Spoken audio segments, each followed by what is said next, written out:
Subscribe now and press the bell icon. Never miss an update. Hi students, இந்த வீடியோவில் நம்ம CBSE Class 9 Science-ல Chapter 5 The Fundamental Unit of Life அதில் வந்து பார்த்திங்கன்னா Part 2 video தான் பார்க்க போகிறோம். ஸோ இப்போ தான் ஃபஸ்ட் டைம் என்னோடய வீடியோ பார்க்குறீங்க அப்படின்னா சேனலை சப்ஸ்கிரைப் பண்ணிக்கோங்க அண்ட் மறக்காமல் இந்த வீடியோவை உங்கள் ஃப்ரெண்ட்ஸ்க்கும் ஷேர் பண்ணுங்கள்.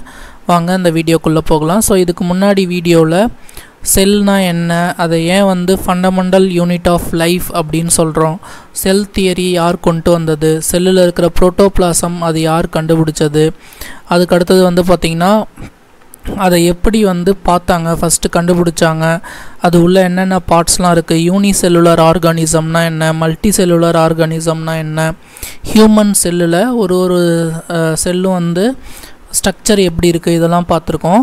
ஸோ இப்போது நம்ம என்ன பார்க்க போகிறோம் அப்படின்னா செல்லில் இருக்கிற பார்ட்ஸ் வந்து நம்ம ஒன் பை ஒன்னாக பார்க்க போகிறோம். ஓகேங்களா? What is a cell made up of, what is the structural organisation of a cell. So ஒரு செல் வந்து எதனால் ஆயிருக்கு, அதோடைய ஸ்ட்ரக்சரல் எப்படி இருக்குது, அதை பற்றி தான் நம்ம என்ன பண்ண போகிறோம் அப்படின்னா படிக்க போகிறோம். ஓகேங்களா?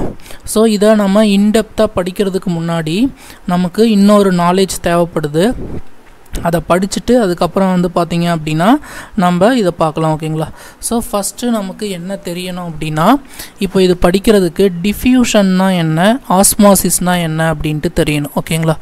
ஸோ டிஃப்யூஷன்னா என்ன, ஆஸ்மாசிஸ்னா என்ன, இது தெரிஞ்சால் தான் நமக்கு அது புரியும். ஸோ டிஃப்யூஷன்னா என்ன அப்படின்னா, இப்போது ஒரு டம்ளர் இருக்குதுன்னு வச்சுக்கோங்களேன். ஒரு டம்ளர் இருக்குது, அந்த டம்ளரில் நான் என்ன பண்ணுறேன் அப்படின்னா வாட்டர் ஃபில் பண்ணுறேன். ஓகேங்களா? டம்ளரில் ஒரு வாட்டர் ஃபில் பண்ணுறேன். இப்போது இதில் நான் என்ன பண்ண போகிறேன்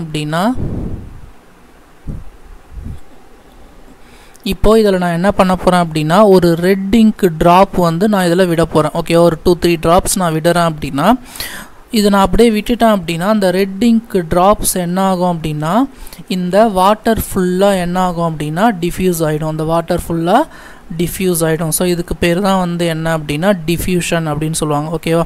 ஸோ இந்த ரெட் இங்க் என்ன பண்ணுது அப்படின்னா ஈக்குலிபிரியம் ஸ்டேட்டை அட்டைன் பண்ணுறதுக்கு இந்த வாட்டர் ஃபுல்லாக என்ன ஆகுது அப்படின்னா ஈவனாக வந்து மிக்ஸ் ஆகுது. ஸோ இதுதான் வந்து டிஃப்யூஷன். ஓகேங்களா? ஸோ நெக்ஸ்ட்டு நமக்கு என்ன தெரியணும் அப்படின்னா ஆஸ்மாசிஸ்னால் நமக்கு என்ன அப்படின்ட்டு தெரியணும். ஸோ ஆஸ்மாசிஸ்னால் என்ன அப்படின்னா, ஸோ இது வந்து பார்த்திங்கன்னா ஆஸ்மாசிஸும் வந்து பார்த்திங்கன்னா it is a type of diffusion. ஆஸ்மாசிஸ்ன்றதும் ஒரு டிஃப்யூஷன் தான். ஆனால் டிஃப்யூஷன் வந்து ஒரு செலக்டிவ் பர்மியபிள் மெம்பரேன், அதாவது ஒரு சில இதை மட்டும்தான் அது வந்து அது வழியாக அலோவ் பண்ணும். அது வழியாக வந்து போகிறது தான் நம்ம என்ன சொல்கிறோம் அப்படின்னா ஆஸ்மாசிஸ் அப்படின்னு சொல்கிறோம். ஆக்சுவலாக உங்களுக்கு எதுவும் புரியாதுன்னு நினைக்கிறேன். ஸோ நான் இன்னும் கிளியராக எக்ஸ்பிளைன் பண்ணுறேன்.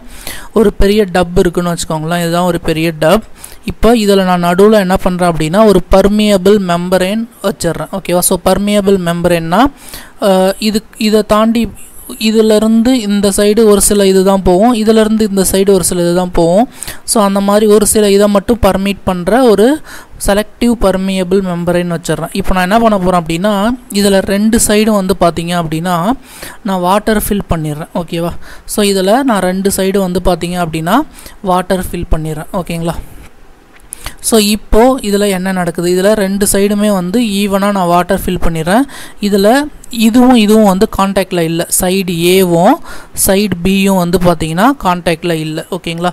ஸோ இப்போ நான் என்ன பண்ண போகிறேன் அப்படின்னா இதில் ஒரு 10 ஸ்பூன் சுகர் போட்டு நான் மிக்ஸ் பண்ண போகிறேன். ஓகேங்களா?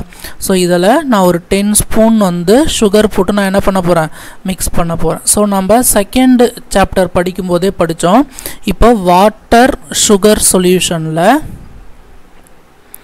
வாட்டர்ன்றது வந்து பார்த்திங்கன்னா சால்வெண்ட், சுகர்ன்றது சொல்யூட். ஸ்மால் அமௌண்ட்டில் கரைஞ்சிருக்கிறது சொல்யூட், எதில் கரையுதோ அதுதான் வந்து சால்வெண்ட் அப்படின்னு சொல்கிறோம். ஓகேங்களா?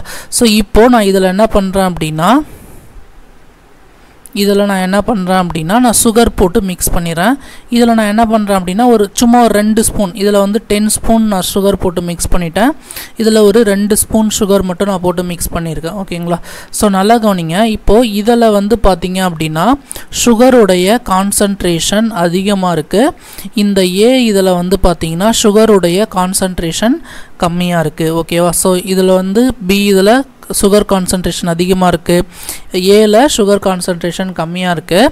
ஸோ இதை நம்ம என்ன சொல்லலாம் அப்படின்னா சொல்யூஷனை டைலூட் சொல்யூஷன் அப்படின்னு சொல்லலாம். ஏன் அப்படின்னா இதில் கான்சன்ட்ரேஷன் கம்மியாக இருக்குது. இதில் இதை வந்து பார்த்திங்கன்னா ஹை கான்சன்ட்ரேட்டட் சொல்யூஷன் அப்படின்னு சொல்லலாம். ஏன்னா இதில் வந்து பார்த்தீங்கன்னா இது வந்து எது அதிகமாக இருக்குது, சுகர் வந்து அதிகமாக இருக்குது. இப்போது இதில் வந்து பார்த்திங்கன்னா வாட்டருடைய கான்சன்ட்ரேஷன் எப்படி இருக்குது, சால்வெண்ட்டோடைய கான்சன்ட்ரேஷன் அதிகமாக இருக்குது, வாட்டருடைய கான்சன்ட்ரேஷன் அதிகமாக இருக்குது. இப்போது என்ன அப்படின்னா இதை நான் அப்படியே வந்து விட்டுட்டேன் அப்படின்னா, எதுவுமே பண்ணாமல் விட்டுட்டேன் அப்படின்னா இதில் இருக்கிற வாட்டர் மாலிகுல் என்ன ஆகும் அப்படின்னா இந்த செலக்டிவ் பர்மியபிள் மெம்பரேன் வழியாக என்ன ஆகும் அப்படின்னா ஹை கான்சன்ட்ரேஷன்லேருந்து லோ கான்சன்ட்ரேஷனுக்கு போகும். என்ன சார் இங்கே வந்து சுகர் கான்சன்ட்ரேஷன் அதிகமாக இருக்குன்னு சொல்கிறீங்களே, ஆக்சுவலாக சுகர் கிடையாது, வாட்டர். ஸோ ஆஸ்மாசிஸ்ன்றதை வந்து நம்ம எதை பற்றி மட்டும்தான் பேச போகிறோம் அப்படின்னா சால்வெண்ட்டை பற்றி மட்டும்தான் பேச போகிறோம். ஸோ இதில் இந்த லெஃப்ட் ஹேண்ட் சைடு அதாவது ஏல இருக்கிறதுல வாட்டருடைய கான்சன்ட்ரேஷன் அதிகமாக இருக்குது, இங்கே வாட்டருடைய கான்சன்ட்ரேஷன் கம்மியாக இருக்குது. ஸோ இங்கே வாட்டர் கான்சன்ட்ரேஷன் அதிகமாக இருக்கிறதால இங்கேருந்து வாட்டர் வந்து இந்த செலக்டிவ் பர்மியபிள் மெம்பரேன் வழியாக இதுக்கு போகும். அப்போ இதில் வாட்டருடைய லெவல் வந்து என்ன ஆகும் அப்படின்னு பார்த்தீங்கன்னா இன்க்ரீஸ் ஆகும். இதில் வந்து பார்த்தீங்கன்னா வாட்டருடைய அளவு வந்து டிக்ரீஸ் ஆகும். ஏன்னா இதில் வாட்டர் வந்து ஹை கான்சன்ட்ரேஷனில் இருக்குது. ஸோ இதில் டிக்ரீஸ் ஆகும். ஸோ இந்த ப்ராசஸ் தான் வந்து பார்த்தீங்கன்னா ஆஸ்மாசிஸ். ஓகேவா? ஸோ இது வந்து ஒரு கெமிஸ்ட்ரி மாதிரி இருக்குது, ஆனால் நம்ம பயாலஜியில் படிக்கிறோம். ஏன் அப்படின்னா இது படித்தா தான் நம்ம என்ன பண்ண போகிறோம் அப்படின்னா இதுக்கப்புறம் வர கான்செப்ட் வந்து இது படித்தா தான் நமக்கு புரியும். ஓகேவா? ஸோ இதில் டிஃப்யூஷனுக்கும் ஆஸ்மாசிஸ்க்கும் என்ன டிஃப்ரென்ஸ் அப்படின்னா டிஃப்யூஷன் வந்து அப்படியே ஃபுல்லாகவே வந்து என்ன ஆகும் அப்படின்னா த்ரூ அவுட் த லிக்விட் வந்து அந்த இன்னொரு லிக்விட் வந்து இந்த மாதிரி சால்வெண்ட் வந்து என்ன ஆகுது மிக்ஸ் ஆகிடுது. பட் ஆஸ்மாசிஸில் அப்படி கிடையாது. ஒரு இதுக்கும் இன்னொரு பார்ட்டுக்கும் நடுவில் வந்து ஒரு செலக்டிவ் பர்மியபிள் மெம்பரேன் இருக்கும். ஓகேவா? ஸோ அதுதான் வந்து osmosis. Osmosis is also a type of diffusion. ஓகேவா? ஸோ இது வந்து நமக்கு தெரிஞ்சிருக்கணும். ஸோ இப்போ வாங்க இந்த வீடியோக்குள்ளே போகலாம். What is cell made up of, what is the structural organisation of cell? ஓகேங்களா? ஸோ இப்போது இதில் பாருங்கள். ஸோ செல் வந்து பார்த்தீங்க அப்படின்னா செல்லில் நிறைய ஸ்பெஷல் காம்போனன்ட்ஸ் இருக்குது. அதெல்லாம் வந்து நம்ம என்ன சொல்லுவோம் அப்படின்னா செல் ஆர்கனல்ஸ் அப்படின்னு சொல்லுவோம். ஓகேவா? த cell has special components. So அதுதான் வந்து செல் ஆர்கனல்ஸ் அப்படின்னு சொல்கிறோம். ஸோ இது எல்லாமே வந்து நம்ம மைக்ரோஸ்கோப் மூலயமா தான் நம்ம என்ன பண்ண முடியும் அப்படின்னா பார்க்க முடியும். அதே மாதிரி இப்போ செல்லுன்னு எடுத்துக்கிட்டிங்க அப்படின்னா அதில் எந்த ஒரு செல் எடுத்துக்கிட்டிங்கனாலும் அதில் ஒரு 3 பார்ட் வந்து காமனாக இருக்கும். ஓகேங்களா? ஸோ நீங்கள் எந்த ஒரு அனிமல் செல் எடுத்துக்கிட்டிங்கனாலும் சரி, எந்த ஒரு பிளான்ட் செல் எடுத்துக்கிட்டிங்கனாலும் அதில் ஒரு 3 பார்ட் வந்து பார்த்திங்கன்னா காமனாக இருக்கும். என்னென்ன அப்படின்னா plasma membrane, nucleus and cytoplasm. இது 3மே வந்து பார்த்திங்கன்னா காமனாக இருக்கும். All activities inside the cell and interactions of the cell with its environment are possible due to these features. இந்த 3ஆல தான் வந்து பார்த்திங்க அப்படின்னா அந்த செல்லுடைய ஆக்டிவிட்டீஸ் எல்லாமே வந்து பார்த்திங்கன்னா ஃபங்க்ஷன் ஆகுது வித் த என்விரான்மெண்ட் சரௌண்டிங்கில், செல்லுக்கு வெளியில். ஓகேங்களா? ஸோ இதில் நம்ம இந்த வீடியோவில் என்ன பார்க்க போகிறோம் அப்படின்னா பிளாஸ்மா மெம்பரேன்னா என்ன, ஆர் செல் மெம்பரேன்னா என்ன, இதை பற்றி தான் நம்ம டீட்டெயிலாக படிக்க போகிறோம். ஓகேவா? ஸோ அதுக்கு முன்னாடி இது வந்து ஒரு அனிமல் செல்லில் இந்த பிளாஸ்மா மெம்பரேன் எங்கே இருக்கும், ஒரு பிளான்ட் செல்லில் பிளாஸ்மா மெம்பரேன் எங்கே இருக்கும் அப்படின்றத பார்த்தலாம். ஆக்சுவலாக 2 செல்லுலேயுமே செல்லுடைய அவுட்டர் லேயர் தான் நம்ம பிளாஸ்மா மெம்பரேன் அப்படின்னு சொல்கிறோம். ஓகேங்களா? ஸோ எப்படி நம்ம உடம்புல ஸ்கின்னு ஒன்று இருக்கும், எல்லா லிவிங் ஆர்கானிசம்க்குமே ஸ்கின்னு ஒன்று இருக்கும் இல்லையா? ஸோ அனிமல்ஸுக்குமே. ஸோ அதுதான் வந்து நம்ம பிளாஸ்மா மெம்பரேன் அப்படின்னு சொல்கிறோம், அதை ஸ்கின்னு சொல்கிறோம் இல்லையா? அதே மாதிரி செல்லில் அவுட்டர் போர்ஷன் தான் நம்ம என்ன சொல்லுவோம் அப்படின்னா பிளாஸ்மா மெம்பரேன் அப்படின்னு சொல்கிறோம்.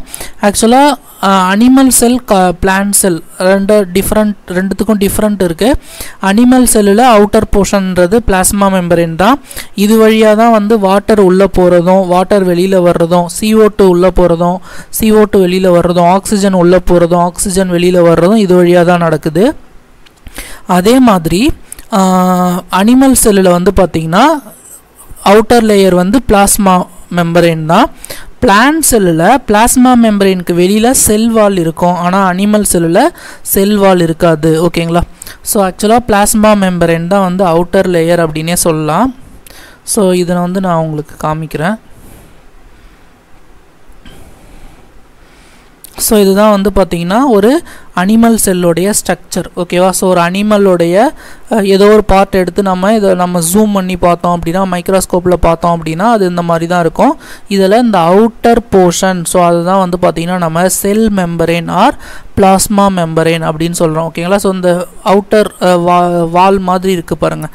ஸோ அதுதான் வந்து பார்த்திங்கன்னா செல் மெம்பரேன். இது வழியாக தான் இந்த செல் மெம்பரேன் சுற்றி இருக்கிற இந்த செல் மெம்பரேன் வழியாக தான் செல் உள்ள டிரான்சாக்ஷன் நடக்கும். உள்ளே வந்து ஏதோ ஒரு பொருள் போகிறதுனாலோ இல்லை உள்ளேருந்து ஏதோ ஒரு பொருள் வெளியில் வர்றதுனாலோ அந்த டிரான்ஸ்ஃபர் வந்து நடக்கிறது வந்து த்ரூ த பிளாஸ்மா மெம்பரேன் தான். ஓகேங்களா?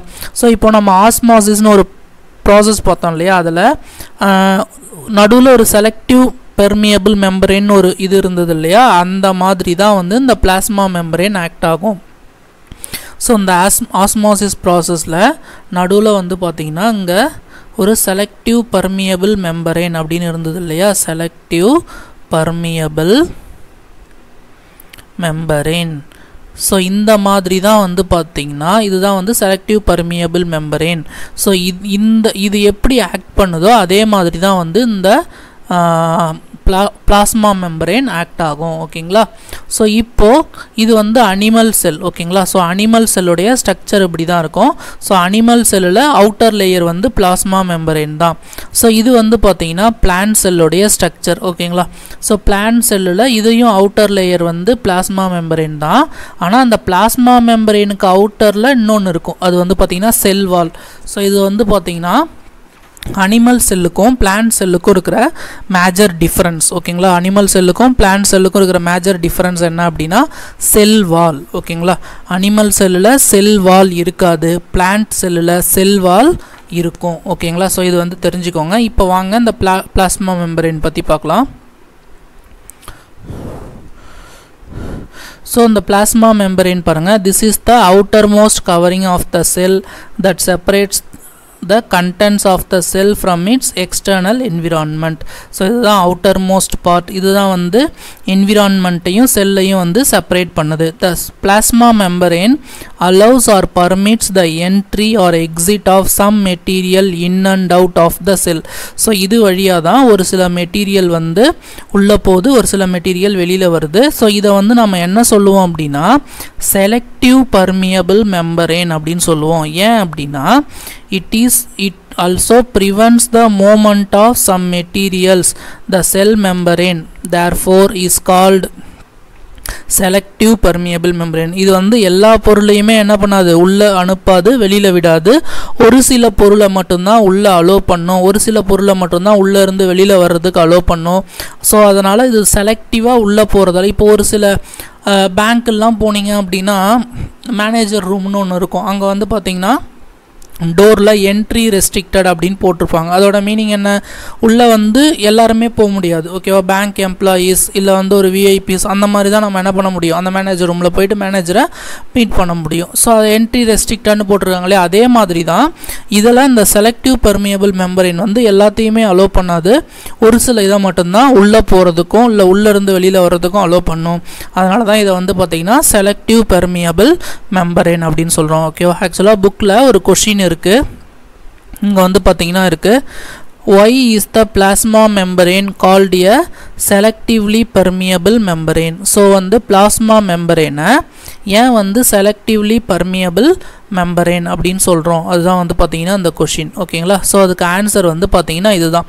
ஸோ இது வந்து என்ன பண்ணுது அப்படின்னா உள்ளேருந்து ஒரு சில பொருள்கள் வந்து உள்ளேருந்து வெளியில் வர்றதுக்கும் வெளியிலேருந்து செல் உள்ளே போகிறதுக்கும், உள்ளே வெளியிலனா எது உள்ளே எது வெளியிலனா செல்லுக்கு உள்ளே செல்லுலேருந்து வெளியில் போகிறதுக்கும் இது வந்து பர்மிட் பண்ணுது. இது வந்து அதே மாதிரி ஒரு சில பொருளை ப்ரிவெண்ட்டும் பண்ணுது. ஸோ அதுதான் வந்து அதனால தான் இதை வந்து செலக்டிவ் பெர்மியபிள் மெம்பரேன் அப்படின்னு சொல்கிறோம். ஸோ இது உள்ளே என்ன போகுது என்ன வருது, ஓகேங்களா. ஸோ இது உள்ள இப்போ நம்ம இருக்கிறோம் அப்படின்னா நம்ம உடம்பு உள்ள என்ன போகுது என்ன வருது. ஸோ நம்ம ப்ரீத் பண்ணும்போது என்ன பண்ணுறோம், ஆக்சிஜனை ப்ரீத் பண்ணுறோம், இன்ஹேல் பண்ணுறோம், கார்பன் டை ஆக்சைடை எக்ஸேல் பண்ணுறோம். அதே மாதிரி தான் நம்ம உடம்புல இருக்கிற ஒரு செல்லும் என்ன பண்ணுதுன்னா ஆக்சிஜனை இன்ஹேல் பண்ணுது, கார்பன் டை ஆக்சைடை எக்ஸேல் பண்ணுது, ஓகேங்களா. ஸோ இங்கே பாருங்கள், some substances like carbon dioxide or oxygen can move across the cell membrane by the process called diffusion. We have studied the process of diffusion earlier chapter. So diffusion na என்னன்ட்டு நான் அப்போ சொன்னேன் இல்லையா. So இது வழியாக உள்ளே வந்து ஆக்சிஜனோ இல்லை கார்பன் டை ஆக்சைடோ உள்ளே போயிட்டு வெளியில் வருது இல்லையா, அது எந்த ப்ராசஸ் மூலயமா போயிட்டு வரும் அப்படின்னா டிஃப்யூஷன் மூலயமா தான் என்ன இது வந்து பார்த்திங்கன்னா போயிட்டு வருது. So diffusion na enna, there is a spontaneous movement of a substance from a region of high concentration to a region where its concentration low. அதுதான் வந்து பார்த்தீங்கன்னா diffusion அப்படின்னு சொல்லுவாங்க. ஸோ diffusion na என்ன அப்படின்னு டெஃபினேஷன் கேட்டாங்க அப்படின்னா நீங்கள் இதுதான் எழுதணும். there is a movement of a substance from a region of high concentration to a region where its concentration is low. So இதுதான் வந்து பார்த்தீங்கன்னா இதுதான் வந்து நம்ம டிஃப்யூஷனுக்கு டெஃபினேஷனாக எழுதணும். ஸோ இப்போ நான் சொன்னேன் இல்லையா, இப்போது ஒன்ஸ் வந்து இப்போது ஒரு டம்ளரில் வாட்டர் இருக்குது, அதில் ஒரு ட்ராப் வந்து நம்ம இங்கை போட்டுட்டோம் அப்படின்னா இங்கோடைய கான்சன்ட்ரேஷன் அதிகமாக இருக்கும், இதில் வாட்டருடைய கான்சன்ட்ரேஷன் கம்மியாக இருக்கும். ஸோ இது வந்து என்ன ஆகுது, இந்த டம்ளர் வாட்டர் ஃபுல்லாக இந்த இங்க் வந்து டிஃப்யூஸ் ஆகுது இல்லையா. ஸோ அதுதான் வந்து பார்த்திங்கன்னா நம்ம டிஃப்யூஷன் அப்படின்னு சொல்கிறோம், ஓகேங்களா. ஸோ இந்த டிஃப்யூஷனால தான் செல்லுக்கு வெளியில் இருந்து கார்பன் டை ஆக்சைடோ செல்லுக்கு வெளியிலேருந்து ஆக்சிஜன் உள்ளே போகுது, செல்லுக்குள்ளேருந்து கார்பன் டை ஆக்சைடு வெளியில் வருது, ஓகேவா. ஸோ இந்த டிஃப்யூஷன் இந்த ஆஸ்மோசிஸ் இதெல்லாம் வந்து பார்த்திங்க அப்படி இந்த ஆஸ்மோசிஸ் வந்து நம்ம எதுக்கு யூஸ் பண்ணுறோம் அப்படின்னா வாட்டர் பியூரிஃபையரில் யூஸ் பண்ணுறோம், ஓகேவா. ஸோ வாட்டர் பியூரிஃபையரில் நம்ம ஆஸ்மோசிஸ் யூஸ் பண்ணல, ரிவர்ஸ் ஆஸ்மோசிஸ் ப்ராசஸ் யூஸ் பண்ணுறோம், ஓகேவா.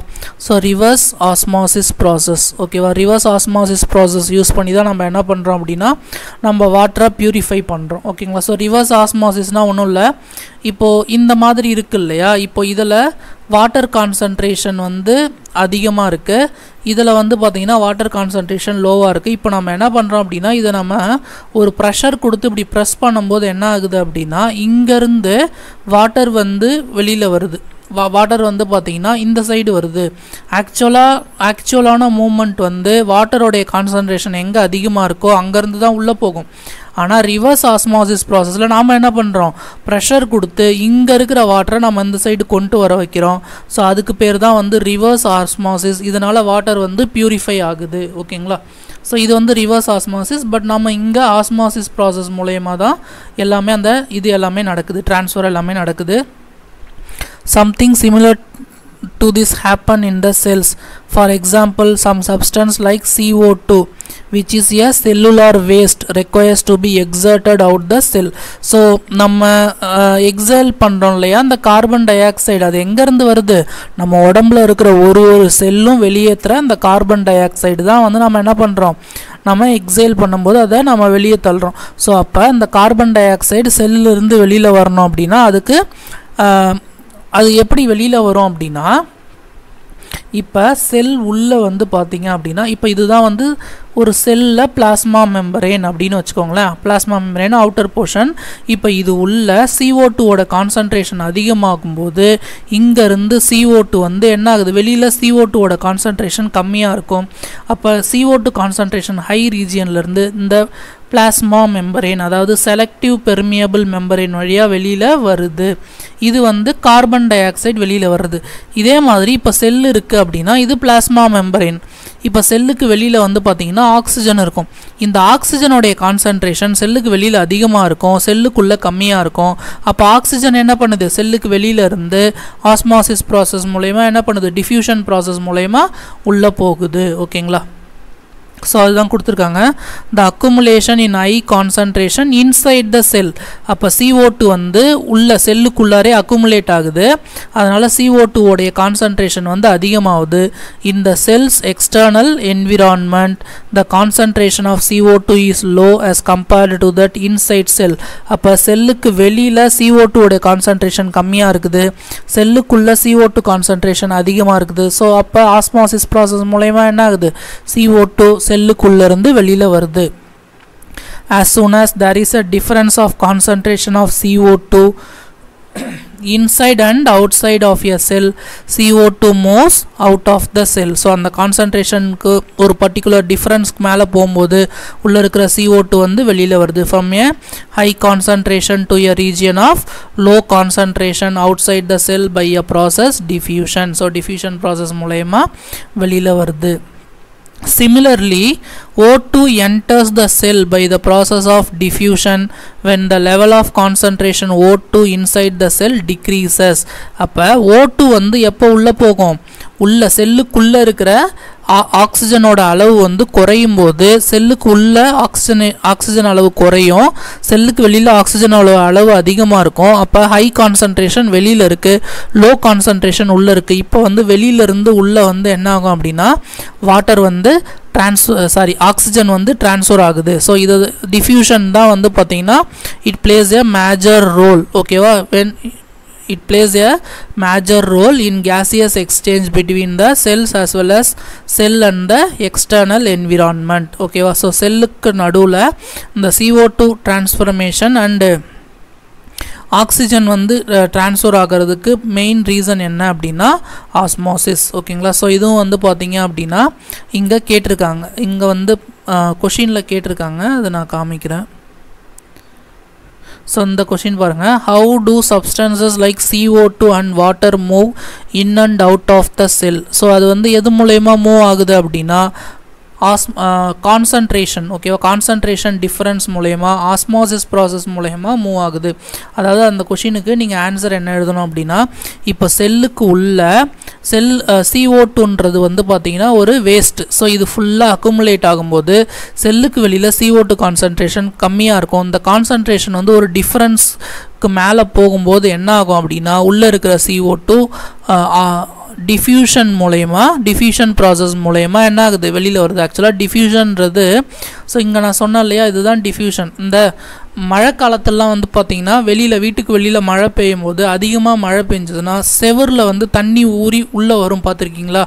ஸோ அதுதான் வந்து டிஃப்யூஷன். ஸோ அந்த மாதிரி தான் வந்து பார்த்திங்கன்னா அந்த டிஃப்ரென்ஸ் இன் CO2 லெவல் அதிகமாகும் போது ஹையர் ரீஜியன்லேருந்து லோயர் ரீஜியனுக்கு என்ன ஆகுது, CO2 டிரான்ஸ்ஃபர்மேஷன் நடக்குது, அதுதான் டிஃப்யூஷன். ஓகேவா, ஸோ இந்த ஃபஸ்ட் கொஷினுக்கு ஆன்சர் வந்து பார்த்தீங்கன்னா இந்த பேராகிராஃபில் CO2 உடைய மூமெண்ட்டில் நீங்கள் இந்த இது எழுதணும். இந்த ஸ்டார்டிங்கிலேருந்து இந்த CO2 இது வரைக்கும் எழுதணும். ஓகேங்களா, ஸோ இந்த இதிலேருந்து இது வரைக்கும் நீங்கள் எழுதணும். ஸோ CO2 டிரான்ஸ்ஃபர்மேஷன் எப்படி நடக்குது. Water also obeys the laws of diffusion. The movement of water molecules through such a selectively permeable membrane is called osmosis. So osmosis na enna அப்படின்றத நான் முன்னாடியே எக்ஸ்பிளைன் பண்ணிட்டேன். ஸோ வாட்டரும் என்ன பண்ணுது அப்படின்னா செலக்டிவ்லி பெர்மியபிள் மெம்பரேன் வழியாக உள்ளே போகுது, வெளியில் வருது. ஸோ இதுதான் வந்து நம்ம ஆஸ்மாசிஸ் அப்படின்னு சொல்கிறோம். ஓகேங்களா, ஸோ இதை நான் கிளியராக எக்ஸ்பிளைன் பண்ணிட்டேன் ஆஸ்மாசிஸ்னால் என்ன அப்படின்றத. ஸோ இங்கே வாங்க, இந்த டெஃபினேஷன் படிச்சுக்கோங்க. ஆஸ்மாசிஸ்னால் என்ன அப்படின்றது. The movement of water across the plasma membrane is also affected by the amount of substance dissolved in water. So அப்போ வாட்டரில் வேறு ஏதாச்சும் சப்ஸ்டன்ஸ் வந்து டிசால்வ் ஆகி இருந்தது அப்படின்னா வாட்டர் வந்து மூவ் ஆகாது, வாட்டர் மூவ்மெண்ட் நடக்காது. வாட்டரில் வேறு எந்த சப்ஸ்டன்ஸோடைய அளவாச்சும் அதிகமாக இருந்துச்சுன்னா வாட்டர் வந்து என்ன ஆகாது, ஆஸ்மாசிஸ் ப்ராசஸ் மூலயமா வந்து செலக்டிவ் பெர்மியபிள் மெம்பரேன் வழியாக போகாது. வாட்டர் வந்து டைலூட்டாக இருக்கணும், டைலூட்டாக இருந்தால் தான் அந்த மூவ்மெண்ட் நடக்கும். So osmosis is the passage of water from a high water concentration. Water concentration அதிகமாக இருக்கணும், நல்லா கவனிங்க. Osmosis is the passage of water from a region high concentration through a selectively permeable membrane to a low concentration till the equilibrium is reached. So இந்த side இருக்கிறதுக்கும் அந்த side இருக்கிறதுக்கும், அதாவது high ஆக்சுவலாக நான் இங்கே சொன்னேன் இல்லையா, இப்போ ஒரு டப்பில் இந்த சைடும் வாட்டர் எடுத்துக்கிறோம், இந்த சைடும் வாட்டர் எடுத்துக்கிறோம். இப்போ இதில் நீங்கள் அதிகமாக சுகர் மிக்ஸ் பண்ணிட்டீங்க அப்படின்னா இதில் வாட்டர் கான்சன்ட்ரேஷன் அதிகமாக இருக்குது. அப்போ இதிலேருந்து இந்த லோ கான்சன்ட்ரேஷனுக்கு வாட்டர் வந்து ட்ரான்ஸ்ஃபர் ஆகுது. எப்போ வரைக்கும்? Until the equilibrium is reached, equilibrium ஆகிற வரைக்கும். ஓகேங்களா? ஸோ நெக்ஸ்ட் வந்து பாருங்கள். So what will happen if we put an animal cell or a plant cell into a solution of sugar or salt in water? இப்போ ஒரு animal செல்லையோ இல்லை வந்து ஒரு பிளான்ட் செல்லையோ நம்ம என்ன பண்ணுறோம், சுகர் சொல்யூஷன் இருக்கிற ஒரு வாட்டர்லையோ இல்லை சால்ட் சொல்யூஷன் இருக்கிற ஒரு வாட்டர்லையோ நம்ம என்ன பண்ண போகிறோம், போட போகிறோம். ஓகேவா? சுகர் சொல்யூஷன்னா என்ன, உப்பு தண்ணியோ இல்லை வந்து சக்கரை தண்ணிலையோ நம்ம என்ன பண்ண போகிறோம் அப்படின்னா அனிமல் செல்லையோ பிளான்ட் செல்லையோ நம்ம என்ன பண்ண போகிறோம் அப்படின்னா போட போகிறோம். அப்படி போட்டோம் அப்படின்னா இங்கே வந்து ஒரு 3 கண்டிஷன் கொடுத்துருக்காங்க. இது ரொம்ப ரொம்ப முக்கியம், நல்லா கவனிங்க. இந்த 3 கண்டிஷனில் ஏதோ ஒரு கண்டிஷன் தான் நமக்கு நடக்க போகுது. ஓகேவா? So first condition என்ன அப்படின்னா, if the medium surrounding the cell has higher water concentration than the cell, meaning that the outside solution is very dilute, the cell will gain water by osmosis. இப்போ ஒரு sugar சொல்யூஷன்லையோ இல்லை water சொல்யூஷன்லையோ நம்ம என்ன பண்ண போகிறோம் அப்படின்னா ஒரு செல்லை போட போகிறோம். ஸோ இதுதான் வந்து ஒரு செல். ஓகேவா? ஸோ இப்போ இங்கே வந்து நம்ம என்ன பண்ணோம், இது வந்து ஒரு plasma membrane or selectively permeable membrane. இங்கே சுகர் சொல்யூஷன் இருக்குது. இப்போ இந்த செல்லுக்கு வெளியில் இருக்கிற வாட்டர் வந்து டைலூட்டாக இருக்குதுன்னு வச்சுக்கோங்க. இந்த செல் உள்ளே இருக்கிற வாட்டருடைய கான்சன்ட்ரேஷன் அதிகமாக இருக்குதுன்னு வச்சுக்கோங்க. இப்போ என்ன பண்ணும், எங்கே வாட்டர் கான்சன்ட்ரேஷன் அதிகமாக இருக்குது, டைலூட்டாக இருக்குதுன்னா தான் வாட்டர் அதிகமாக இருக்குதுன்னு அர்த்தம். அப்போ இங்கேருந்து வாட்டர் வந்து எங்கே போகுது, உள்ளே போகுது. நல்லா கவனிங்க, வெளியிலேருந்து உள்ளே போகுது. ஓகேங்களா? ஸோ நல்லா கவனிங்க. The cell has the higher water concentration then ஃபர்ஸ்ட்லேருந்து பாருங்கள். If the medium surrounding the செல்லுக்கு வெளியில் இருக்கிற மீடியமில் ஹையர் வாட்டர் கான்சன்ட்ரேஷன் அதிகமாக இருந்ததுன்னா, வாட்டர் அதிகமாக இருந்ததுன்னா, அதாச்சும் டைலூட் சொல்யூஷனாக இருந்துச்சுன்னா, தன் த செல்லுள்ள இருக்கிறத விட டைலூட்டாக வெளியில் இருந்துச்சுன்னா, வாட்டர் கான்சன்ட்ரேஷன் அதிகமாக இருந்ததுன்னா, it means that the outside solution is very dilute, the cell will gain water by osmosis. So அப்போ ஆஸ்மோசிஸ் ப்ராசஸ் மூலயமா செல் வந்து என்ன ஆகுது, தண்ணியை எடுத்துக்குது. அப்போது அதுக்கு பேர் என்ன, அந்த சொல்யூஷன், அப்போ செல்லுக்கு வெளியில் ஒரு சொல்யூஷன் இருக்கு இல்லையா, அதுக்கு பேர் என்ன அப்படின்னா ஹைப்போடோனிக் சொல்யூஷன். அதுக்கு பேர் என்ன, hypotonic solution. Water molecules are free to pass across the cell membrane in both direction, but more water will come into the cell than the leave. ஆக்சுவலாக வாட்டர் வந்து பார்த்தீங்க அப்படின்னா ஃப்ரீயாக செல் மெம்பரேன் உள்ளே போகும், செல் மெம்பரேன்லேருந்து வெளியில் வரும். ஆனால் வெளியில் கான்சன்ட்ரேஷன், அதாவது H2O கான்சன்ட்ரேஷன் அதிகமாக இருக்குது, வாட்டர் வந்து டைலூட்டாக இருக்குன்னா வெளியிலேருந்து உள்ளே போகிற தண்ணியோடைய அளவு வந்து அதிகமாகும். அப்போ வெளியிலேருந்து உள்ளே போகிற தண்ணியோட அளவு வந்து இன்க்ரீஸ் ஆகிட்டே போச்சுன்னா அந்த செல்லுடைய சைஸ் வந்து பார்த்திங்கன்னா இன்க்ரீஸ் ஆகிட்டே போகும். ஒரு நேரத்தில் இந்த செல் வந்து என்ன ஆகும், ஸ்வெல்லப் ஆகிடும். ஸோ அதுதான் சொல்லியிருக்காங்க, the net result the water enters the cell likely to swell up. So அது வந்து என்ன ஆகும், முழுமையாக வந்து அந்த தண்ணி உள்ளே மூழ்கிடும் அப்படின்ட்டு சொல்கிறாங்க. ஸோ இதுதான் செல் விழுங்குதல் அப்படின்னு சொல்லுவாங்க தமிழில். ஸோ என்ன அப்படின்னா அந்த செல் வந்து அந்த வாட்டரை என்ன ஆகுது, உள்ளே முழுங்கி செல்லுடைய சைஸ் வந்து பெருசாகிடும். ஓகேங்களா? ஸோ இது வந்து செல் ஸ்வெல்லப். ஸோ நெக்ஸ்ட்டு வந்து பார்த்திங்கன்னா நெக்ஸ்ட் கண்டிஷன் பாருங்கள். இது வந்து ஃபஸ்ட் கண்டிஷன். என்ன கண்டிஷன், செல்லுக்கு உள்ள வாட்டர் கான்சன்ட்ரேஷன் கம்மியாக இருக்குது, செல்லுக்கு வெளியில் வாட்டர் கான்சன்ட்ரேஷன் அதிகமாக இருக்குது. சச் எ சொல்யூஷன் வந்து பார்த்திங்க அப்படின்னா ஹைப்போடோனிக் சொல்யூஷன். ஸோ ஹைப்போடோனிக் சொல்யூஷனில் செல் வந்து வாட்டரை எடுத்துக்கிட்டு ஸ்வெல்லப், இட் வில் ஸ்வெல்லப். ஸோ இது பாருங்கள், if the medium has exactly the same water concentration as the cell, there will be no net movement of water across the cell membrane. Such a solution is called isotonic solution. So isotonic solution na செல்லுக்கு உள்ளே இருக்கிற வாட்டரோடைய கான்சன்ட்ரேஷனோ செல்லுக்கு வெளியில் இருக்கிற வாட்டரோடைய கான்சன்ட்ரேஷனோ சேமாக இருந்துச்சு அப்படின்னா செல்லுக்கு உள்ளேருந்து வெளியில் வாட்டரோ செல்லுக்கு வெளியிலேருந்து உள்ள வாட்டரோ போகிற அளவு வந்து சேமாக இருக்கும். ஸோ நெட் ட்ரான்ஸ்ஃபர் வந்து 0, ஏன்னா உள்ளே போகிறதும் வெளில போகிறதும் ஈக்குவலாக இருக்கும், அது போகாது. ஓகேவா? ஸோ அந்த மாதிரி கண்டிஷனில் தான் இருக்கும். ஸோ அப்போ நெட் ட்ரான்ஸ்ஃபர் ஆஃப் வாட்டர் வந்து 0. சச் எ சொல்யூஷன் வந்து பார்த்திங்கன்னா ஐசோடோனிக் சொல்யூஷன். ஓகேவா? அதாவது இப்போ ஒரு செல் இருக்குது அப்படின்னா இங்கே இருக்கிற H2O கான்சன்ட்ரேஷனும் இங்கே இருக்கிற H2O கான்சன்ட்ரேஷனும் ஈக்குவலாக இருந்துச்சுன்னா இப்போ உள்ளேருந்து வெளில போகிறதும் வெளிலேருந்து உள்ளே வர்றதும் ஈக்குவலாக இருக்கும். ஆர் வந்து நெட் ட்ரான்ஸ்ஃபரே வந்து நம்ம இதை என்ன சொல்லலாம், 0 அப்படின்னு சொல்லிடலாம். Water cross the cell membrane in both direction, but the amount of water going in is same as the amount going out, so there is no overall movement of water, so the cell will stay away same size. So அப்போ இந்த மாதிரி கண்டிஷனில் உள்ளேருந்து வெளியில் வர வாட்டரோடைய அளவும் வெளியிலேருந்து உள்ளே போகிற வாட்டரோடைய அளவும் ஒரே மாதிரி இருக்கும். அப்போ செல் வந்து பார்த்திங்கன்னா அப்படியே தான் இருக்கும். ஓகேங்களா? Next பாருங்க, if the medium has lower concentration of water than the cell, meaning that it is very concentrated solution. அதாவது இப்போ இந்த செல் இங்கே இருக்குன்னு வச்சுக்கோங்களேன், செல்லுக்கு வெளியில் இருக்கிற வாட்டரோடைய அளவு வந்து பார்த்திங்கன்னா ரொம்ப வந்து எப்படி இருக்குன்னு சொல்லியிருக்காங்க.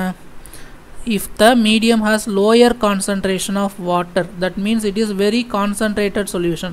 ஸோ இங்கே வந்து வாட்டருடைய கான்சன்ட்ரேஷன் வந்து ரொம்ப கம்மியாக இருக்குது அப்படின்னா என்ன அர்த்தம், இதில் வேறு ஏதோ வந்து சுகர் சொல்யூஷனோ இல்லை சால்ட்டோ ரொம்ப அதிகமாக மிக்ஸ் ஆகிருக்கு. அப்போ வாட்டருடைய கான்சன்ட்ரேஷன் இங்கே கம்மியாக இருக்கும். அப்போ இது வந்து கான்சன்ட்ரேட்டட் சொல்யூஷன், தண்ணியோட அளவு கம்மியாக இருக்குது இல்லையா, கான்சன்ட்ரேட்டட் சொல்யூஷன். இப்போது தண்ணி அதாவது செல்லு உள்ளே இருக்கிற வாட்டர் வந்து பார்த்திங்கன்னா டிஃப்யூஷன் ப்ராசஸ் மூலயமா உள்ளேருந்து வெளியில் வரும். If the medium has lower concentration of water than the cell, meaning that it is very concentrated.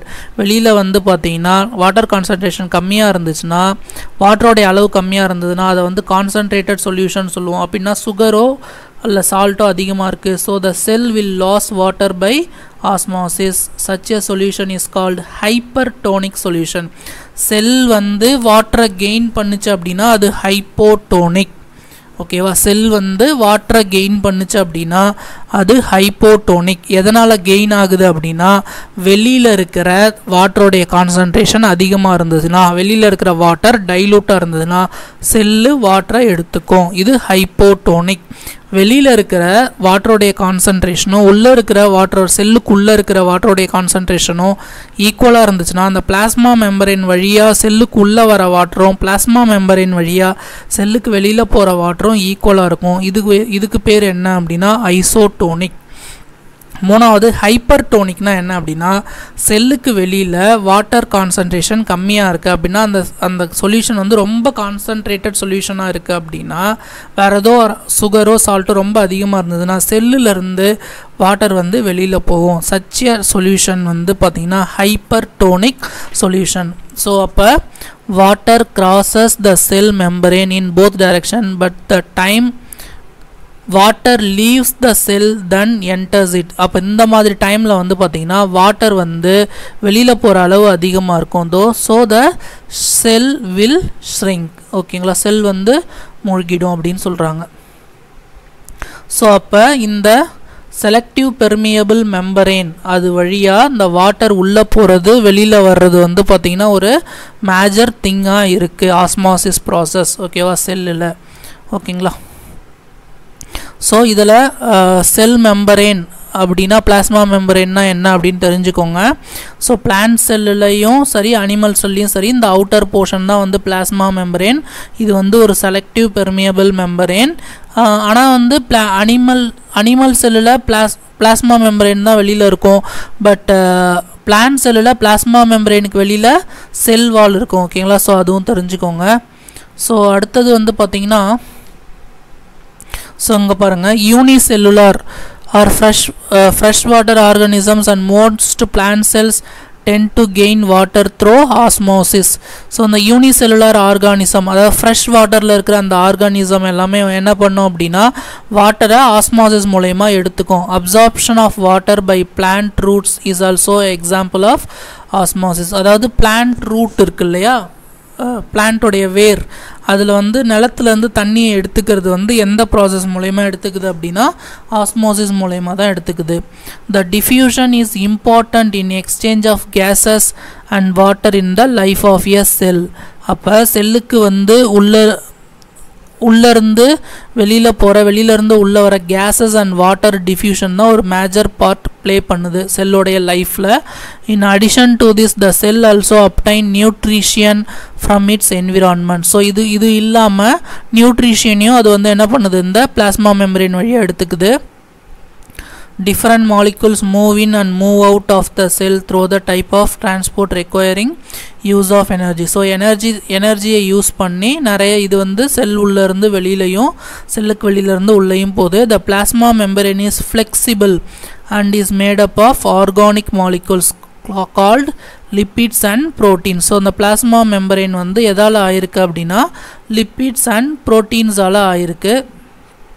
So we can observe the structure of plasma membrane only through the electron microscope. So இந்த plasma membrane நம்ம electron microscope வழியாக தான் பார்க்க முடியும். The flexibility of cell membrane also enable the cell to engulf in food and other material from its external environment. So இந்த flexibilityயால தான் வந்து இந்த plasma membrane வந்து வெளியிலிருந்து ஃபுட்டை என்ன பண்ணுது, அதுக்குள்ளே எடுத்துக்குது.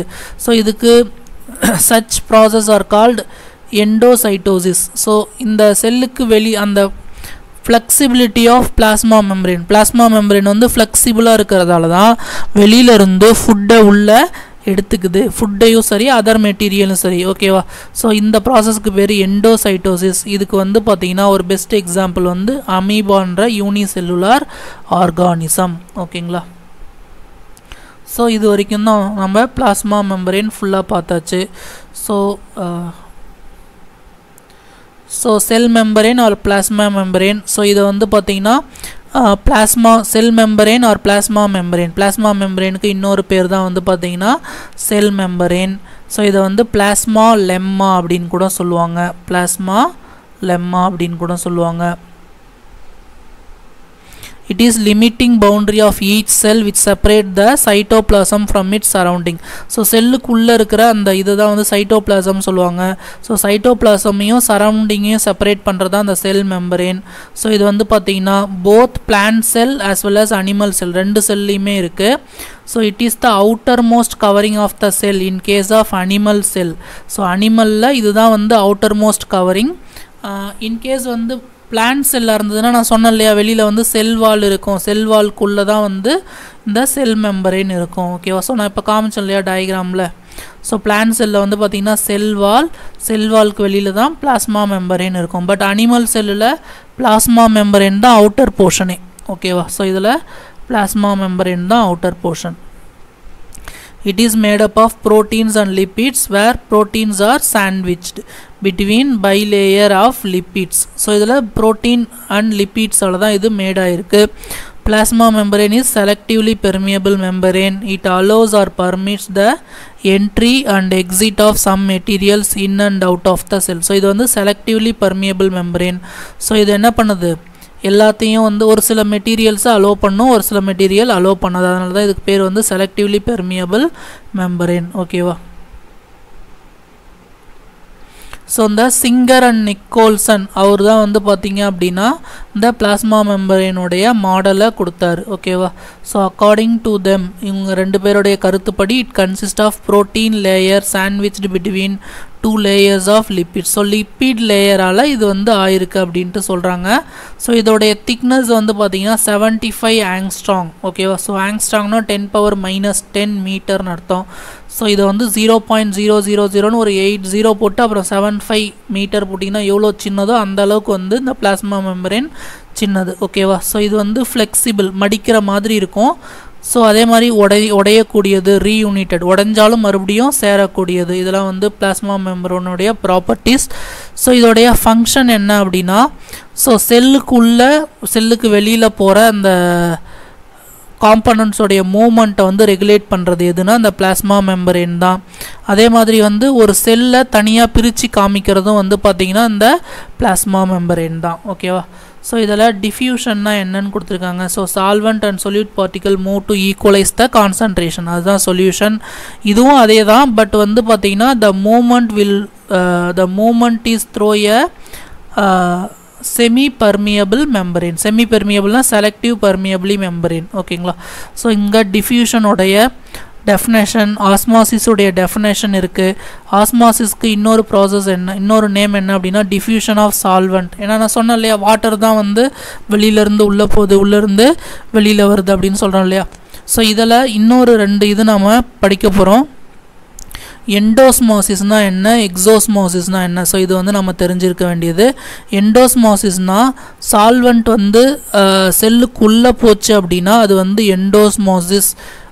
எக்ஸோஸ்மோசிஸ்னால் எக்ஸோனா எக்ஸிட்னு ஞாபகம் வச்சுக்கோங்க. சால்வெண்ட் வந்து பார்த்திங்கன்னா வெளியில் மூமெண்ட் இருந்துச்சு அப்படின்னா அது வந்து பார்த்திங்கன்னா அது எக்ஸோஸ்மோசிஸ் அப்படின்னு சொல்கிறாங்க. ஸோ இதில் 3 சொல்யூஷன் இருக்குது. ஓகேவா? So hypertonic solution. ஹைப்பர்டோனிக்னா செல்லு உள்ளேருந்து வெளியில் வாட்டர் வர்றது ஹைப்போடோனிக் சொல்யூஷன். ஐசோடோனிக்னா செல்லு உள்ளேயும் வாட்டர் போகும், வெளியிலையும் வரும். ஸோ நெட் ட்ரான்ஸ்ஃபர் வந்து 0, அது ஐசோடோனிக். ஹைப்போடோனிக்னா செல்லுக்கு வெளியிலேருந்து செல்லுக்குள்ளே வாட்டர் போகிறதா வந்து ஐசோடோனிக். ஸோ இதுக்கான டெஃபினேஷன் இங்கே இருக்குது. இது நீங்கள் வேணுன்னா வந்து ஒரு ஸ்க்ரீன்ஷாட் எடுத்துக்கோங்க. ஓகேங்களா? ஸோ இந்த ஐசோடோனிக் சொல்யூஷன்னா என்ன, hypertonic solution, hypotonic solution. So இதை பற்றின ஒரு ஸ்க்ரீன்ஷாட் வேணுன்னா நீங்கள் இதை எடுத்துக்கலாம். ஓகேங்களா? ஸோ இப்போது நம்ம இந்த பிளாஸ்மா மெம்பரேன் அதை வந்து பார்த்திங்கன்னா கம்ப்ளீட்டாக பார்த்தாச்சு. ஸோ இப்போவே வந்து ஒரு 1/2 hourக்கு மேலே அந்த வீடியோ போயிடுச்சு. ஸோ நம்ம நெக்ஸ்ட் வீடியோவில் வந்து செல் வால், அதுக்கப்புறம் நியூக்ளியஸ், இதை பற்றி நம்ம படிக்கலாம். ஸோ பிளாஸ்மா மெம்பரேன்னா outer most region of the cell. In case of animal cell, plant செல்லுனா செல் வாலுக்குள்ளே பிளாஸ்மா மெம்பரேன் இருக்கும். ஓகேவா? ஸோ செல் வால் அப்படின்றது என்ன, அப்போது செல் வால்ன்றது பிளான்ட் செல்லில் மட்டும் இருக்கிற அவுட்டர் மோஸ்ட் கவரிங், அதுதான் வந்து செல் வால். ஓகேவா? ஸோ இது வந்து நம்ம நெக்ஸ்ட்டு வீடியோவில் டீட்டெயிலாக செல் வால்னா என்ன அதை பற்றி, செல் வால், நியூக்ளியஸ், அதுக்கப்புறம் வர்ற எல்லா இதுவுமே வந்து நம்ம நெக்ஸ்ட் வீடியோவில் டீட்டெயிலாக படிக்கலாம். ஸோ இந்த வீடியோ உங்களுக்கு பிடிச்சிருந்தது அப்படின்னா சேனலை சப்ஸ்கிரைப் பண்ணிக்கோங்க. அண்ட் மறக்காமல் அந்த வீடியோவை உங்கள் ஃப்ரெண்ட்ஸ்க்கும் ஷேர் பண்ணுங்கள். ஓகேங்களா? Okay, thank you students.